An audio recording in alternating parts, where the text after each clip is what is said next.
Здравейте, скъпи представители! Днес ще си говорим за центъра за споделяне, който се намира в приложението Avon On, именно защото представителите, които използват приложението ни, генерират 98% по-високи средни продажби в сравнение с останалите представители. Това е така, защото те винаги са крак с най-новите оферти и имат достъп до ексклузивни предложения. Знаете, че в онлайн брошурата имате допълнителни оферти, които са по-изгодни за пазаруване. Ето тук вече може да видите, когато сме свалили приложението и сме влезли в менюто през център за споделяне и сподели, можем да видим освен наличните брошури за текущия месец, а и доста материали за споделяне.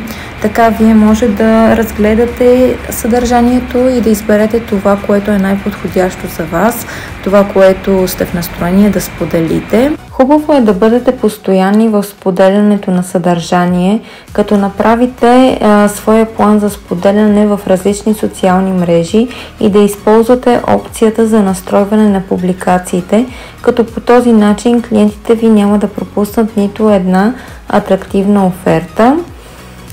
Тук можем да видим колко голямо е разнообразието в центъра за споделяне. И така, време е да изберем какво ще публикуваме. Аз се спирам на колекцията OXO от Токио, като можем да направим редактиране на съдържанието, на описанието имам предвид. Също така можем да добавяме хаштагове и дори линк. Тук можем да изберем брошурата, която искаме да споделим и да продължим, като натиснем бутона Добави линк.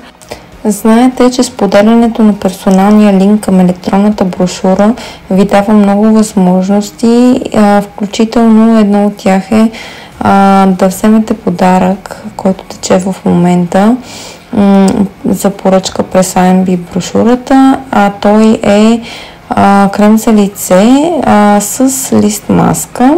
Също така може да се включите в предизвикателството с награда, като персонализирате и споделите своя линк.